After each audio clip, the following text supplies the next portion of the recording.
गुरु रूप साध संगत जीओ, गज के फतेह बुलाओ जी। वाहिगुरू जी का खालसा, वाहिगुरू जी की फतेह। पिछली लड़ी जोड़न वास्ते ये बेनती है कि गुरु तेग बहादुर जी महाराज की शताब्दी ਨੂੰ समर्पित प्रोग्राम के अधीन ਅਸੀਂ ਉਹਨਾਂ ਦੀ ਜੀਵਨ ਯਾਤਰਾ ਦਾ ਵਰਣਨ ਕਰਦੇ ਹੋਏ ਇੱਥੇ ਪਹੁੰਚੇ ਸਾਂ ਕਿ ਉਹਨਾਂ ਦੀ ਸ਼ਹੀਦੀ ਕਿਸ ਤਰ੍ਹਾਂ ਬੇਰਹਿਮੀ ਨਾਲ ਕੀਤੀ ਗਈ, ਜੋ ਕਿ ਦੁਨੀਆ ਦੇ ਇਤਿਹਾਸ ਵਿੱਚ ਇੱਕ ਅਦੁੱਤੀ ਮਿਸਾਲ ਹੈ।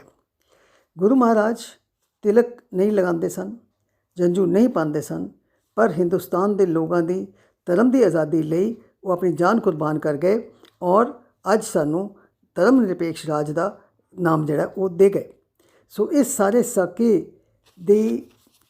ਦਾ ਬਿਆਨ ਬਚਿੱਤਰ ਨਾਟਕ ਵਿੱਚ ਬੜੇ ਖੂਬਸੂਰਤ ਕੁਛ ਸਤਰਾਂ ਨੇ ਜਿਹਨਾਂ ਵਿੱਚੋਂ ਕੀਤਾ ਗਿਆ, ਉਹ ਮੈਂ ਆਪ ਜੀ ਨੂੰ ਪੜ੍ਹ ਕੇ ਸੁਣਾਵਾਂਗੀ।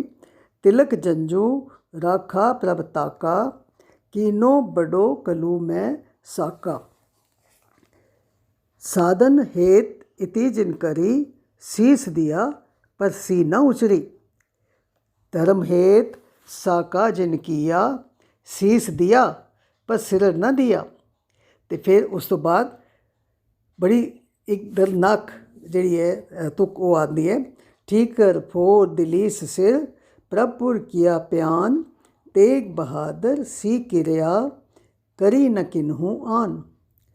तेग बहादुर के चलत भयो जगत को शोक, है सब जग भयो, जय जय जय सुरलोक। सो इसनूं पढ़ के सुन के सानूं लगता है कि उन्होंने बिल्कुल अपनी जान की परवाह नहीं की और अपने शरीर का ठीकरा औरंगजेब दलीस इत्थे आंदा ठीकर फोड़ दलीस सिर। दलीस कौन है? दिल्ली का राजा। औरंगजेब के सिर ते फोड़ के ते आप कित्थे चले गए? आप उस परमात्मा की दरगाह में चले गए। सो इस तरीके नाल उन्होंने अपनी धर्म की आज़ादी वास्ते अपनी कुर्बानी की। सो उसका बयान करते करते असी अगे चलते हैं कि उन्होंने सब तो पहले तो गुरु महाराज के तीनों सिख भाई मतीदास, भाई सतीदास ते भाई दयाला जी की शहीदी का वर्णन असी पहले कर चुके हैं। वो तीनों अपने किए हुए प्रण के अनुसार गुरु महाराज तो पहले शहीदियाँ पा गए। औरंगजेब ने समझा सी कि जदों सिखां नूं तसीहे दिते जाणगे तो गुरु महाराज भी शायद डोल जाणगे और वो साडे दीन विच आ जाणगे, साडी गल नूं मन लैणगे। पर गुरु महाराज तो एक काम करन नूं तैयार ही नहीं सन। उन्होंने जो वचन दिता सी, बांह पकड़ी सी ब्राह्मणां दी, बांह पकड़ी सी हिंदू ब्राह्मण दी कि मैं तुहाडी मदद करांगा, तो उन्होंने उस चीज़ तो पिछे तो हटना ही नहीं सी। सो वो अपने वचन के उत्ते पक्के रह के और शहीदी पा गए, पर उन्होंने औरंगजेब की गल जी बिल्कुल नहीं मनी। सो अज असी गल करनी है कि इस शहीदी तो कौन सुख सी, खुश सी ते कौन परेशान सी। ये जो शहीदी सी एक दुनिया के इतिहास की एक अलग किस्म की शहीदी सी। हुण इन्हां दे विचों कौन खुश सन ते कौन परेशान सन। सब तो पहले औरंगजेब दे जनूनी, औरंगजेब खुद ही बड़ा जनूनी सी और उसके कर्मचारी जो जनूनी सन वो तो खुश सन कि असी देखो जो अपने मिशन में असी कामयाब हो गए, असी गुरु महाराज नूं खत्म कर दिता तो हुण अगों गुरु महाराज तो गुरु के सिख जिहड़े ने वो साडे रस्ते च अड़चन नहीं पाणगे। लेकिन उसदे नाल नाल दिल्ली दे वसन वाले लोग बड़े परेशान सन, क्योंकि दिल्ली में सारे मुगल सारे मुसलमान तक खराब नहीं सन। बहुत सारे लोग रब दे डर वाले तो इंसाफ पसंद लोग भी रहते सन। सो उन्होंने वो बहुत इस चीज़ तो परेशान सन, क्योंकि शहीदी तो एक दिन पहले पूरे शहर दे विच ढंडोरा फेरिया गया सी। अगे खबर पहुँचाने का तरीका सिर्फ यही होंदा सी कि मुनादी कराई जाती सी, ढंडोरा फेरिया जाता सी कि सारे आओ और आके कल आके देखो कि शाही हुक्म नूं ना मनण दा अंजाम की होंदा है, और कल आके देखो कि गुरु तेग बहादुर नूं किस तरह असी खत्म करते हैं। सो ये ढंडोरा फेरिया गया सी।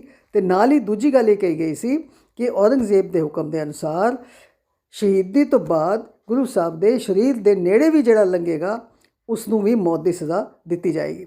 सो इहो जे फरमान सुन के जिहड़े असली रब तो डरन वाले जिहड़े मुसलमान सन, रब के डर वाले सन और वो सोच रहे सन कि इंसाफ नहीं हो रहा, ये बहुत वड्डी बेइंसाफी हो रही है, वो बेचारे बड़े परेशान सन।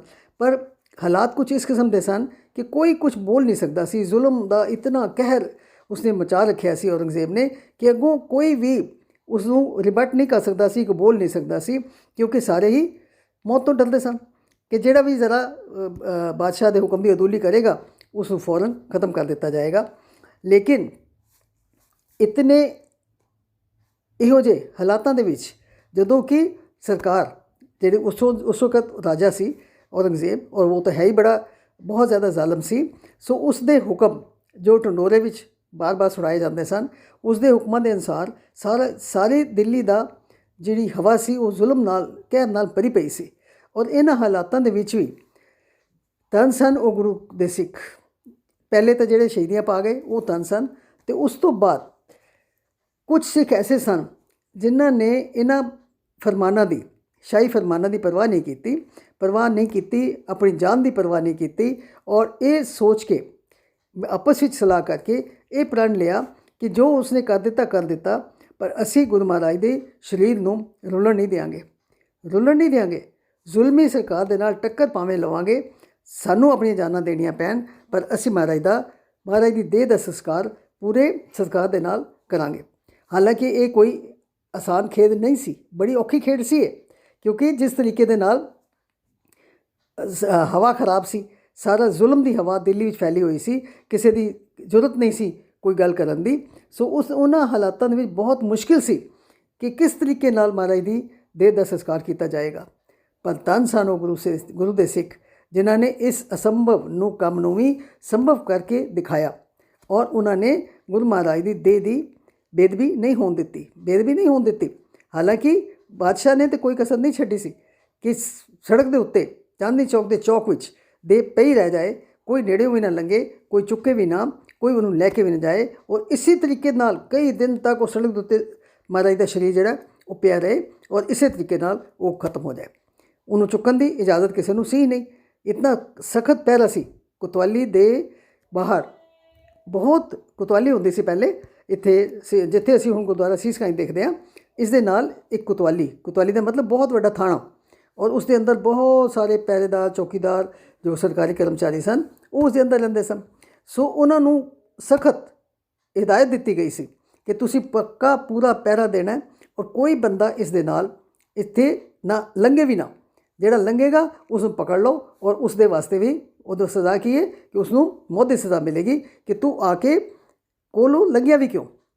ਸੋ ਇਤਨੇ ਸਖਤ ਹੁਕਮ ਸੁਣ ਕੇ ਵੀ ਲੋਕ ਵਿਚਾਰੇ ਡਰੇ ਹੋਏ ਸਨ, ਪਰ ਧੰਨ ਸਨ ਉਹ ਗੁਰੂ ਦੇ ਸਿੱਖ ਸਨ ਜਿਨ੍ਹਾਂ ਨੇ ਫਿਰ ਇਹ ਫੈਸਲਾ ਕੀਤਾ ਕਿ ਅਸੀਂ ਆਪਣੀਆਂ ਜਾਨਾਂ ਦੀ ਪਰਵਾਹ ਨਹੀਂ ਕਰਨੀ, ਜੋ ਉਸਨੇ ਕਰ ਦਿੱਤਾ, ਪਰ ਅਸੀਂ ਆਪਣਾ ਫਰਜ਼ ਨਿਭਾਵਾਂਗੇ।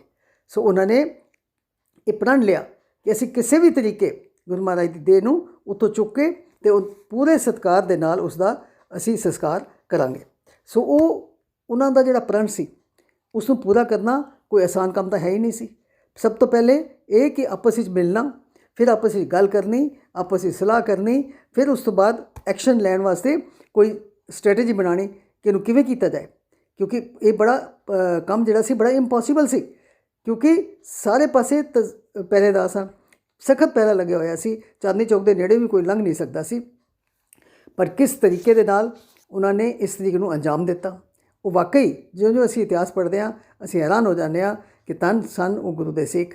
ਗੁਰੂ ਮਹਾਰਾਜ ਦੇ ਜਿਸ ਤਰ੍ਹਾਂ ਗੁਰੂ ਮਹਾਰਾਜ ਪੱਕੇ ਦ੍ਰਿੜ ਨਿਸ਼ਚੇ ਵਾਲੇ ਸਨ, ਇਸੇ ਤਰੀਕੇ ਗੁਰੂ ਦੇ ਸਿੱਖਾਂ ਨੇ ਵੀ ਆਪਣਾ ਨਿਸ਼ਚਾ ਜਿਹੜਾ ਪੱਕਾ ਕੀਤਾ, ਉਸ ਕੰਮ ਨੂੰ ਵੀ ਉਹਨਾਂ ਨੇ ਸਿਰੇ ਚੜਾਇਆ, ਔਰ ਬਿਲਕੁਲ ਵੀ ਮਹਾਰਾਜ ਦੀ ਦੇਹ ਦਾ ਉਹਨਾਂ ਨੇ ਬੇਦਬੀ ਨਹੀਂ ਹੋਣ ਦਿੱਤੀ, ਪੂਰੇ ਸਤਿਕਾਰ ਦੇ ਨਾਲ ਸੰਸਕਾਰ ਕਰਨ ਦਾ ਇੰਤਜ਼ਾਮ ਕੀਤਾ। ਸੋ ਅੱਜ ਅਸੀਂ ਗੱਲ ਕਰਾਂਗੇ ਕਿ ਸੰਸਕਾਰ ਦਾ ਕਿਸ ਤਰ੍ਹਾਂ ਇੰਤਜ਼ਾਮ ਕੀਤਾ ਗਿਆ ਸੀ। ਤਾਂ ਸਭ ਤੋਂ ਪਹਿਲੇ ਮਹਾਰਾਜ ਦੇ ਉੱਥੋਂ ਸਰੀਰ ਚੁੱਕਣ ਵਾਸਤੇ ਬੜੀ ਵੱਡੀ ਪਲੈਨਿੰਗ ਦੀ ਲੋੜ ਸੀ। ਸੋ ਉਹਨਾਂ ਦਿਨਾਂ ਵਿੱਚ ਦਿੱਲੀ ਵਿੱਚ ਗੁਰੂ ਹਰਕ੍ਰਿਸ਼ਨ ਸਾਹਿਬ ਮਹਾਰਾਜ ਦੇ ਆਉਣ ਦੇ ਸਮੇਂ ਤੋਂ ਲੈ ਕੇ ਸਿੱਖਾਂ ਦੀ ਆਬਾਦੀ ਸ਼ੁਰੂ ਹੋ ਗਈ ਸੀ। ਸਿੱਖਾਂ ਨੇ ਆਪਣੇ ਘਰ ਉੱਥੇ ਬਣਾਉਣੇ ਸ਼ੁਰੂ ਕਰ ਦਿੱਤੇ ਸਨ, ਔਰ ਖ਼ਾਸ ਤੌਰ 'ਤੇ ਦਿੱਲੀ ਦੇ ਬੰਗਲਾ ਸਾਹਿਬ ਦੇ ਆਸ-ਪਾਸ ਪਿੰਡ ਰਾਏਸੀਨਾ ਦੇ ਵਿੱਚ, ਭੋਗਲ ਦੇ ਇਲਾਕੇ ਵਿੱਚ ਅਤੇ ਅਜਮੇਰੀ ਗੇਟ ਦੇ ਨੇੜੇ ਕੁਚਾ ਦਿਲਵਾਲੀ ਵਿੱਚ ਸਿੱਖਾਂ ਨੇ ਬਹੁਤ ਸਾਰੇ ਘਰ ਬਣਾ ਲਏ ਸਨ। ਸੋ ਇਤਿਹਾਸ ਵਿੱਚ ਇਹ ਜ਼ਿਕਰ ਆਉਂਦਾ ਹੈ ਕਿ ਉਹਨਾਂ ਦਿਨਾਂ ਵਿੱਚ ਦਿੱਲੀ ਵਿੱਚ ਤਕਰੀਬਨ 70,000 ਸਿੱਖਾਂ ਦੀ ਆਬਾਦੀ ਸੀ। ਸੋ ਇਸ ਦਿਨ ਜਿਸ ਦਿਨ ਸ਼ਹੀਦੀ ਹੋਈ, ਉਸ ਦਿਨ ਇਹਨਾਂ ਸਾਰੇ ਇਲਾਕਿਆਂ ਤੋਂ ਕੁਝ ਸਿੱਖ ਜਿਹੜੇ ਸਨ ਉਹ ਉੱਥੇ ਚਾਂਦਨੀ ਚੌਕ ਪਹੁੰਚੇ ਔਰ ਇਸ ਸ਼ਹੀਦੀ ਦਾ ਨਜ਼ਾਰਾ ਉਹਨਾਂ ਨੇ ਆਪਣੀਆਂ ਅੱਖਾਂ ਨਾਲ ਦੇਖਿਆ ਔਰ ਇਸ ਡਰਾਵਣੇ ਇਸ ਇਹੋ ਜਿਹੇ ਮਾਹੌਲ ਨੂੰ ਦੇਖ ਕੇ ਉਹਨਾਂ ਦਿਲ ਤਰਾ ਕਰ ਉੱਠੇ ਕਿ ਇਹ ਹੋਇਆ ਕੀ। ਸੋ ਬਹੁਤ ਹੀ ਦੁਖੀ ਹਿਰਦੇ ਦੇ ਨਾਲ ਵਿਚਾਰੇ ਉੱਥੋਂ ਆਏ ਔਰ ਇਹਨਾਂ ਵਿੱਚੋਂ ਕੁਝ ਜਿਹੜੇ ਮੁਖੀ ਸਿੱਖ ਸਨ, ਜਿਹੜੇ ਬਹੁਤ ਜਿਨ੍ਹਾਂ ਦਾ ਨਾਮ ਇਤਿਹਾਸ ਵਿੱਚ ਆਉਂਦਾ ਹੈ, ਭਾਈ ਜੈਤਾ, ਭਾਈ ਊਦਾ, ਭਾਈ ਨਾਨੂ ਅਤੇ ਭਾਈ ਗੁਰਬਖਸ਼ ਅਤੇ ਕੁਝ ਸਿੱਖ ਹੋਰ ਸਨ, ਜਿਨ੍ਹਾਂ ਨੇ ਸ਼ਾਮ ਦੇ ਸਮੇਂ ਇੱਕ ਮੀਟਿੰਗ ਕੀਤੀ ਔਰ ਉਸ ਮੀਟਿੰਗ ਦੇ ਦੌਰਾਨ ਸਭ ਤੋਂ ਪਹਿਲੇ ਤਾਂ ਉਹਨਾਂ ਨੇ ਵੈਰਾਗ ਦੀ ਔਰ ਦੁੱਖ ਦਾ ਪ੍ਰਗਟਾਵਾ ਕੀਤਾ ਕਿ ਇਸ ਸਰਕਾਰ ਨੇ, ਇਸ ਬਾਦਸ਼ਾਹ ਨੇ ਇਹ ਕੀ ਕੀਤਾ, ਇਤਨਾ ਜ਼ੁਲਮ ਕਮਾਇਆ ਹੈ।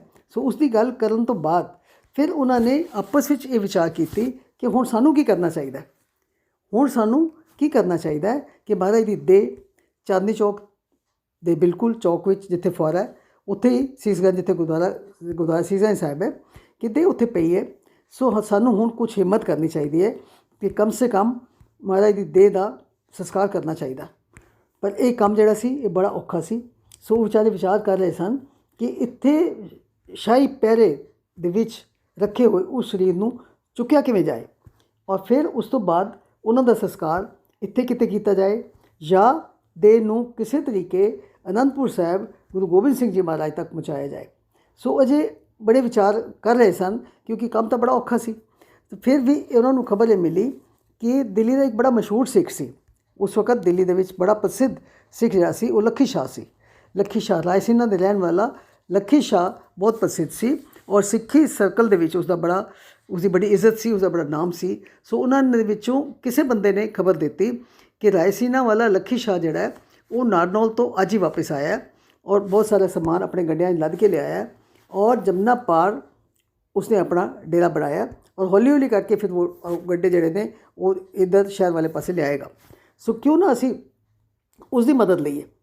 ਸੋ ਇਹ ਚਾਰੋਂ ਸਿੱਖ ਜਿਹੜੇ ਸਨ ਇਹ ਲੱਖੀ ਸ਼ਾਹ ਦੇ ਡੇਰੇ ਤੱਕ ਪਹੁੰਚ ਗਏ ਅਤੇ ਉਸ ਨੂੰ ਜਾ ਕੇ ਸਾਰੀ ਗੱਲ ਦੱਸੀ ਔਰ ਉਸਦੇ ਕੋਲੋਂ ਮਦਦ ਮੰਗੀ। ਉਹ ਤਾਂ ਆਪ ਵੀ ਬੜਾ ਸਿੱਧਕੀ ਸਿੱਖ ਸੀ, ਉਹ ਤਾਂ ਖੂਨ ਉਬਲ ਗਿਆ। ਉਸਨੇ ਕਿਹਾ ਕਿ ਇਹ ਕੰਮ ਹੁਣ ਸਾਡਾ ਹੈ, ਇਹ ਕੰਮ ਹੁਣ ਸਾਨੂੰ ਹਰ ਹਾਲਤ ਵਿੱਚ ਕਰਨਾ ਚਾਹੀਦਾ ਹੈ ਕਿ ਮਹਾਰਾਜ ਦੀ ਦੇਹ ਦਾ ਸੰਸਕਾਰ ਸਤਿਕਾਰ ਨਾਲ ਕੀਤਾ ਜਾਏ। ਸੜਕ ਦੇ ਉੱਤੇ ਉਹਨਾਂ ਦੀ ਦੇਹ ਜਿਹੜੀ ਉਹ ਰੁਲਦੀ ਨਾ ਰਹਿ ਜਾਏ, ਜੋ ਕਿ ਔਰੰਗਜ਼ੇਬ ਚਾਹੁੰਦਾ ਸੀ। ਉਹ ਇਹ ਚਾਹੁੰਦਾ ਸੀ ਕਿ ਦੇਹ ਇੱਥੇ ਹੀ ਪਈ ਰਹੇ ਔਰ ਇਸੇ ਤਰੀਕੇ ਨਾਲ ਹੀ ਉਹਨਾਂ ਦਾ ਸਰੀਰ ਜਿਹੜਾ ਉਹ ਰੁਲ ਜਾਏ। ਲੇਕਿਨ ਸਿੱਖਾਂ ਨੂੰ ਤਾਂ ਇਹ ਬਰਦਾਸ਼ਤ ਨਹੀਂ ਸੀ।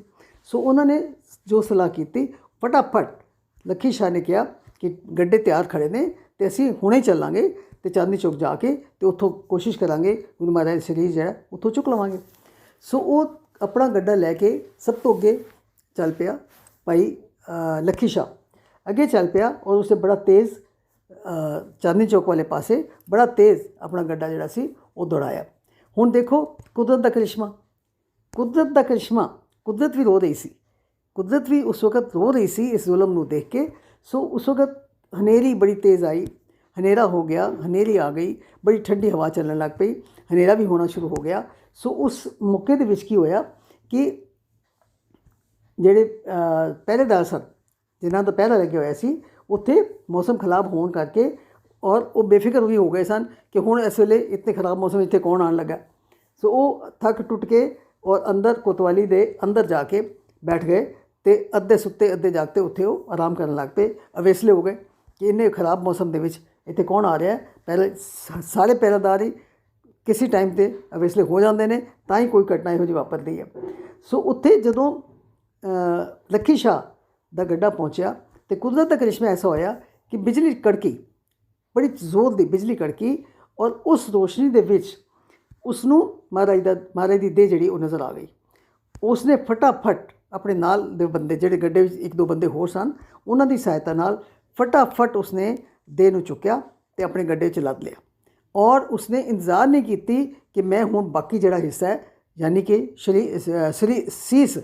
ਸਿਰ ਜੋ ਹੈ ਉਹ ਮੈਂ ਲੱਭਦਾ ਰਹਾਂਗਾ ਅਤੇ ਇਸ ਕੰਮ ਵੀ ਜਾਵਾਂਗਾ, ਇਹ ਵੀ ਮੈਂ ਪਕੜਿਆ ਜਾਵਾਂਗਾ ਅਤੇ ਮਹਾਰਾਜ ਦੀ ਦੇਹ ਨੂੰ ਉਹ ਆਪਣੇ ਕਬਜ਼ੇ 'ਚ ਕਰ ਲੈਣਗੇ। ਸੋ ਉਸਨੇ ਬਿਲਕੁਲ ਇੰਤਜ਼ਾਰ ਨਹੀਂ ਕੀਤੀ ਔਰ ਆਪਣਾ ਗੱਡਾ ਦੌੜਾ ਕੇ ਉਹ ਦੌੜ ਗਿਆ, ਉੱਥੋਂ ਚਲਾ ਗਿਆ। ਔਰ ਇਸੇ ਤਰ੍ਹਾਂ ਭਾਈ ਜੈਤਾ, ਭਾਈ ਊਦਾ ਅਤੇ ਭਾਈ ਨਾਨੂ ਜਿਹੜੇ ਨਾਲ ਸਨ, ਉਹਨਾਂ ਨੂੰ ਵੀ ਬਿਜਲੀ ਚਮਕਦੀ ਬਿਜਲੀ ਵਿੱਚ ਉਹਨਾਂ ਨੂੰ ਮਹਾਰਾਜ ਦਾ ਸੀਸ ਨਜ਼ਰ ਆ ਗਿਆ। ਮਹਾਰਾਜ ਦਾ ਸੀਸ ਜਦੋਂ ਨਜ਼ਰ ਆਇਆ ਤੇ ਉਹਨਾਂ ਨੇ ਕੁਛ ਬਿਨਾਂ ਸੋਚੇ ਸਮਝੇ ਉਹਨਾਂ ਨੇ ਫਟਾਫਟ ਉਸ ਨੂੰ ਚੁੱਕਿਆ, ਸੀਸ ਨੂੰ ਚੁੱਕਿਆ, ਆਪਣੇ ਕੱਪੜਿਆਂ ਦੇ ਵਿੱਚ ਲੁਕਾ ਲਿਆ। ਲੁਕਾ ਕੇ ਤੇ ਉਹ ਤਿੰਨੋਂ ਬੜੀ ਤੇਜ਼ ਉੱਥੋਂ ਦੌੜ ਗਏ। ਉਸ ਜਗ੍ਹਾ ਤੋਂ ਉਹ ਦੌੜ ਗਏ। ਲੱਖੀ ਸ਼ਾਹ ਆਪਣੇ ਗੱਡੇ ਵਿੱਚ ਤੜ ਲੈ ਗਿਆ ਤੇ ਇਹ ਜਿਹੜੇ ਸਿੱਖ ਸਨ ਇਹਨਾਂ ਨੇ ਆਪਣੇ ਕੱਪੜਿਆਂ ਦੇ ਵਿੱਚ ਲੁਕਾ ਕੇ ਤੇ ਮਹਾਰਾਜ ਦਾ ਸੀਸ ਲੈ ਕੇ ਤੇ ਉੱਥੋਂ ਦੌੜ ਗਏ। ਇੱਥੇ ਮੈਂ 1 ਮਿੰਟ ਵਾਸਤੇ ਰੁਕ ਕੇ ਤੇ ਅੱਜ ਦਾ ਸਵਾਲ ਪੁੱਛਣਾ ਚਾਹਾਂਗੀ ਕਿ ਜਦੋਂ ਭਾਈ ਜੈਤਾ, ਭਾਈ ਉਦਾ ਤੇ ਭਾਈ ਨਾਨੂ ਨੇ ਗੁਰੂ ਮਹਾਰਾਜ ਦਾ ਸੀਸ ਚੁੱਕਿਆ ਤੇ ਉਹ ਦੌੜ ਕੇ ਉੱਥੋਂ ਗਏ ਤੇ ਉਹ ਦੌੜ ਕੇ ਕਿੱਥੇ ਗਏ ਸਨ, ਕਿੱਥੇ ਜਾ ਕੇ ਰੁਕੇ ਸਨ? ਮੈਂ ਫਿਰ ਰਿਪੀਟ ਕਰਦੀ ਹਾਂ ਕਿ ਇਹਨਾਂ ਤਿੰਨਾਂ ਸਿੱਖਾਂ ਨੇ, ਭਾਈ ਜੈਤਾ, ਭਾਈ ਉਦਾ ਤੇ ਭਾਈ ਨਾਨੂ ਨੇ, ਜਦੋਂ ਮਹਾਰਾਜ ਦੇ ਸੀਸ ਨੂੰ ਚੁੱਕਿਆ ਤੇ ਕੱਪੜਿਆਂ ਵਿੱਚ ਲਪੇਟਿਆ ਤੇ ਉੱਥੋਂ ਦੌੜ ਗਏ ਤੇ ਉਹ ਦੌੜ ਕੇ ਕਿੱਥੇ ਗਏ ਸਨ, ਕਿੱਥੇ ਜਾ ਕੇ ਰੁਕੇ ਸਨ? ਇਸ ਗੱਲ ਦਾ ਜਵਾਬ ਤੁਸੀਂ ਮੈਨੂੰ ਦੇਣਾ ਹੈ। ਖੈਰ, ਅੱਗੇ ਅਸੀਂ ਗੱਲ ਕਰੀਏ ਆਪਣੀ ਲੜੀ ਜੋੜਨ ਵਾਸਤੇ ਕਿ ਭਾਈ ਪਹਿਲੇ ਗੱਲ ਕਰੀਏ ਧੜ ਦੇ ਸੰਸਕਾਰ ਦੀ, ਜਿਹੜਾ ਕਿ ਧੜ ਭਾਈ ਲੱਖੀ ਸ਼ਾਹ ਵਣਜਾਰਾ ਜਿਹੜਾ ਸੀ ਉਹ ਚੁੱਕ ਕੇ ਲੈ ਗਿਆ ਸੀ। ਸੋ ਭਾਈ ਲੱਖੀ ਸ਼ਾਹ ਬੜੀ ਤੇਜ਼ੀ ਨਾਲ ਆਪਣਾ ਗੱਡਾ ਦੌੜਾਉਂਦਾ ਕਿੱਥੇ ਪਹੁੰਚਿਆ? ਰਾਇਸੀਨਾ ਪਿੰਡ ਜਿਹੜਾ ਸੀ ਉਹ ਕਿਹੜੀ ਜਗ੍ਹਾ ਸੀ? ਜਿੱਥੇ ਅੱਜ ਗੁਰਦੁਆਰਾ ਰਕਾਬਗੰਜ ਸਾਹਿਬ ਹੈ। ਗੁਰਦੁਆਰਾ ਰਕਾਬਗੰਜ ਸਾਹਿਬ ਹੈ, ਉੱਥੇ ਬੜੇ ਸਾਰੇ ਸਿੱਖਾਂ ਦੇ ਘਰ ਵੀ ਸਨ ਜਿੱਥੇ ਕਿ ਭਾਈ ਲੱਖੀ ਸ਼ਾਹ ਰਹਿੰਦਾ ਸੀ।